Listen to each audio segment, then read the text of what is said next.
In this module, we're going to give you a brief overview of the entire course of financial engineering and risk management. We'll introduce the ideas of financial markets, financial products, what do financial markets and financial products do for you. We'll introduce the ideas of the main problems in financial engineering and how these relate to the different issues that come up in practical applications of financial engineering and risk management.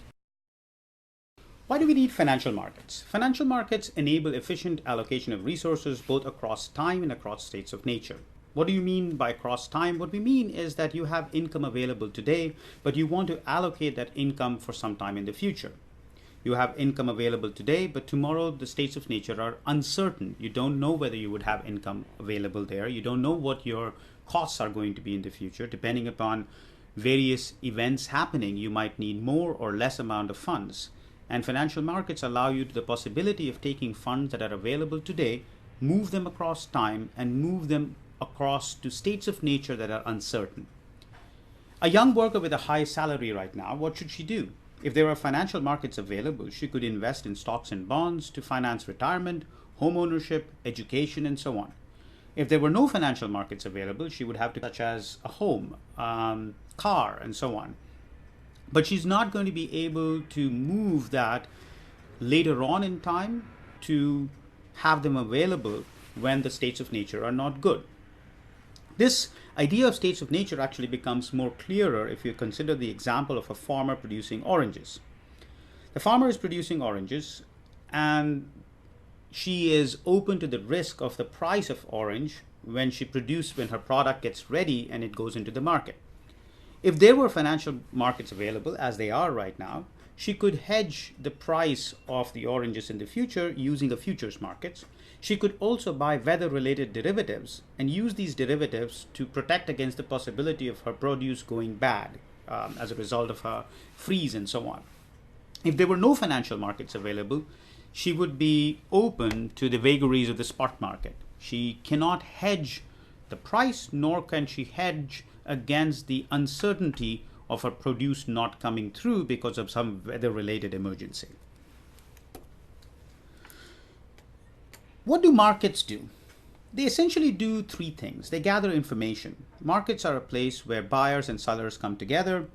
They take action based on their information. This information gets aggregated, and that aggregated information gets reflected in the price of the product. And in some sense, this information gathering is necessary in order for a fair price to be created. It aggregates liquidity. So there are many buyers and sellers for a particular product. If there was no market, the buyers and the sellers would have to go looking for a counterparty, looking for a person who wants to take the opposite position. With a market, all the buyers and sellers come together, the liquidity gets aggregated, and as a result, both the buyers and sellers get a better price. By gathering information and by gathering liquidity, markets introduce or promote efficiency and fairness. What about products? Financial products are created to satisfy needs. Products hedge risk. They also allow for speculation. Products allow one to raise funds for an operation, for example, by issuing shares in an IPO. They also allow you to fund liabilities. Financial markets can be modeled in several different ways. There are two standard market models that are out there. One of them is called a discrete time model, in which time goes forward in discrete steps. There are single period discrete time models and there are multi-period discrete time models. The other class of model is called continuous time models. Continuous time models, time does not advance discretely but in a continuous fashion. The pros and cons of discrete time models are as follows. The good thing about a discrete time model is that it's simple. We can introduce all important concepts with very easy mathematics, much less sophisticated mathematics than is necessary for the continuous time model. The problem with discrete time models is there are no closed form solutions possible. The solutions are not as elegant as those available for continuous time models, and one has to resort to numerical calculations. This used to be a problem when computation was hard and you couldn't do sophisticated computation on simple machines. But as the price of computers have been coming down, people have tended to move more and more into discrete time models because they are simpler. You can introduce all kinds of interesting effects and compute them rather than trying to look for a closed form solution. The focus of this course will be on discrete time multi-period models. We want to keep the mathematics simple and yet be able to introduce all the concepts that are necessary for you to understand financial engineering and risk management. There's a little bit of a caveat. Very, very few continuous time concepts will be used. For example, the Black-Scholes formula, which comes from continuous time analysis, will be introduced because this is a very classic formula, and anyone graduating from a course on financial engineering and risk management ought to know this formula. Another topic that's of interest is what's the difference between financial economics and financial engineering. Financial economics is concerned with using equilibrium concepts to price something called primary assets. These are equities, bonds, interest rates, and so on.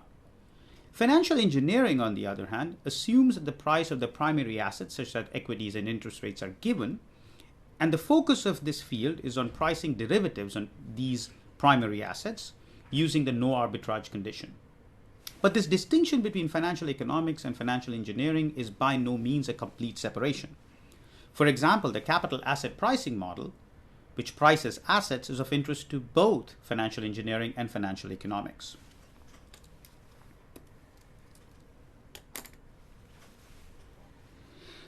There are three central problems of financial engineering: security pricing, portfolio selection, and risk management. The main focus of security pricing is to price derivative securities such as forwards, swaps, futures, and options on the underlying primary securities using the no arbitrage condition. The focus of portfolio selection is to choose a trading strategy to maximize the utility of consumption and final wealth. It turns out that portfolio selection is very intimately related to security pricing, and this will become clearer as we go through the course. Single period models such as Markovitch portfolio selection are very widely used in industry. Multi-period models are much harder but starting to get more traction. There's also the issue of pricing and using real options, such as options on gas pipelines, oil leases, and mines. These are also part of a portfolio selection strategy. The third important topic is risk management, and the goal of this area is to understand the risks inherent in a portfolio. Here, we are not trying to choose a portfolio. The portfolio is already given. We just want to stress test the portfolio to understand how it performs in different market conditions. The important topics that come up in risk management are tail risk, which is the probability of large losses. Two risk measures that have become very important for tail risk are the value at risk and the conditional value at risk. These two risk measures were introduced for risk management but have started to become much more important for portfolio selection as well. Financial engineering has led to some very interesting problems in applied math and operations research. For example, how does a company manage its operational risks using financial products? This is a marriage between supply chain management on one side, which is one of the core ideas in operations research, and financial engineering on the other side, which talks about risk management and portfolio selection. You bring the two together, and now you have the possibility of hedging operational risks, which have got nothing to do with financial engineering per se, and combining them with financial products to get an idea of how one could hedge the risk across different areas.